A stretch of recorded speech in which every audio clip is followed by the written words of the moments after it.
I mean, to put it blunt, they told me I would basically go to hell if I wasn't baptized with them. And that was kind of the red flag, because I was like, I've never heard the word cult be thrown around within an actual service.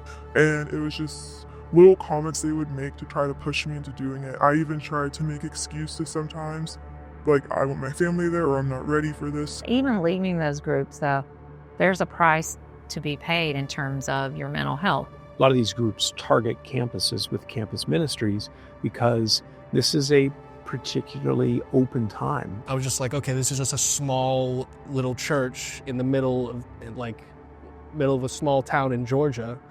I was like, okay, I didn't know in the end that it was part of like some big international Christian church.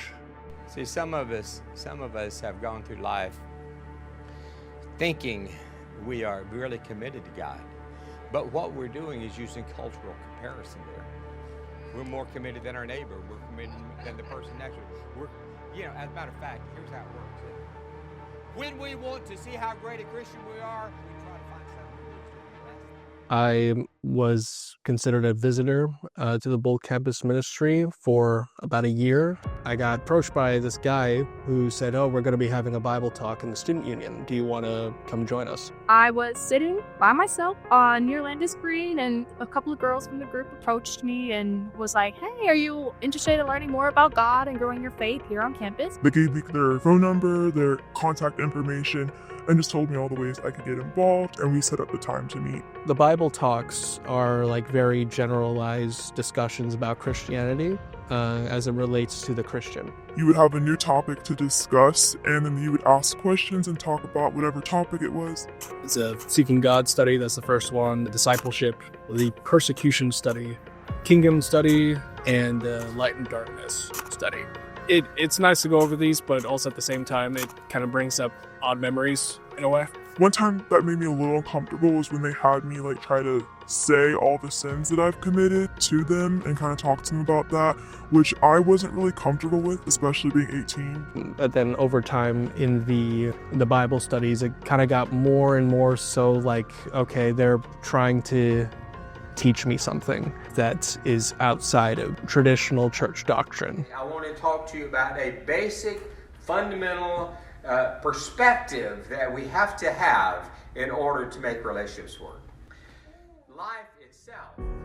So many religious groups that are strict tend to also be restrictive in who people are allowed to be in romantic relationships as well.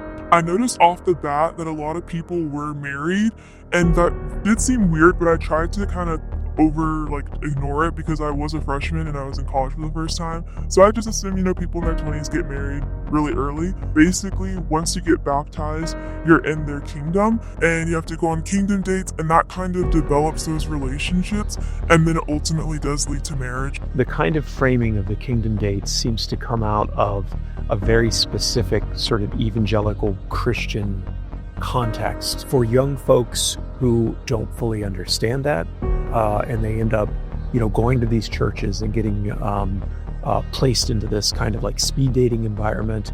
That can probably be really disorienting. It can also feel really limiting in terms of your social sphere. Religious groups, in order to thrive, need to either bring more people in or to have children born in that faith.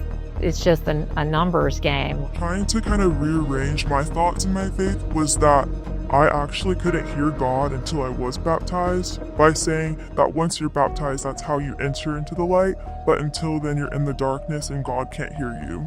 And I have been previously baptized at a young age. I expressed my concern that, hey, I've been baptized before. I don't feel the need to do it again, but it still weren't really hearing me. They would ask if I was saved, and I believed at the time I was. But by their definition of how they were teaching during those Bible studies, it was okay, well, what you think is actually against what Scripture actually says. There is no salvation without surrender. And there is no life without dying. And there is no believing without commitment. Jesus does not call you to make it. What is unusual is that this is a group that is targeting campuses and other sites in order to say, come to us, and once you're there, they reveal to you, oh, by the way, you're not a real Christian yet because you have not been baptized properly. I remember an example was them saying I could walk out today and something could happen to me, like, I don't know, some sickness could fall over me, I could get hit by a car, and I would basically essentially go to hell because I didn't choose to get baptized. It made me feel like an enemy at that point, as if I was, completely like separated from God. So it was like one day I was typing up a Reddit thread for the r/FSU subreddit. Rather than me saying this is a cult, watch out, I wanted to, bring people to kind of respond. What do you think? So I typed out, is Bold Campus Ministry a cult?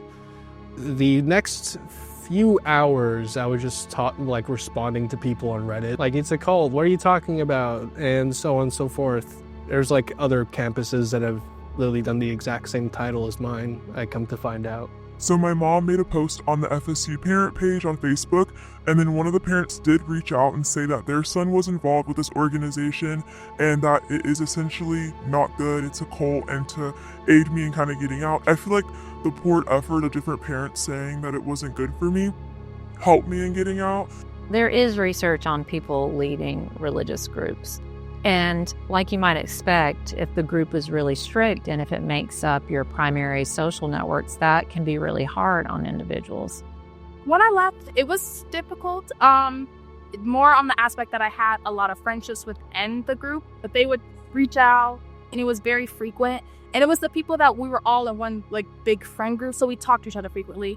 And they were very almost belligerent, but nicely belligerent and kind of repeatedly inviting me to the things, even once I said that I no longer was a part of the group. But essentially I sent a long paragraph to our group message that was with the 3 girls, and then one of the girls replied with a long message kind of telling me why I was wrong.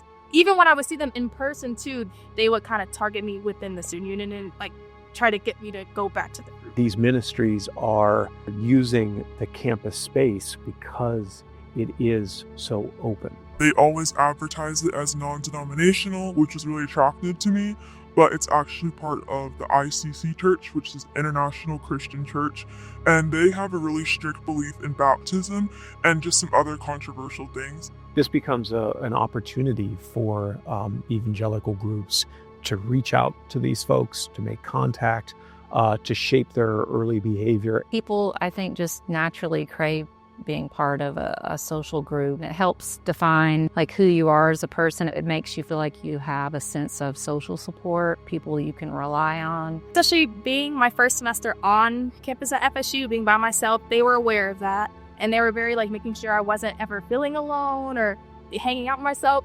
alone too often. It's great to be on campus and to get involved in organizations, but to absolutely do research beforehand. You have to notice that their church is based in Georgia and we go to school in Florida. So it's great when we have other opportunities on campus to actually go to church in our city. I would say to anybody joining a particular group that you're not used to, always go in with caution or at your own risk. In the end of the day, you're putting your livelihood, your faith into something outside of yourself. And you always have to be careful with that. And then another thing too is watching for their name.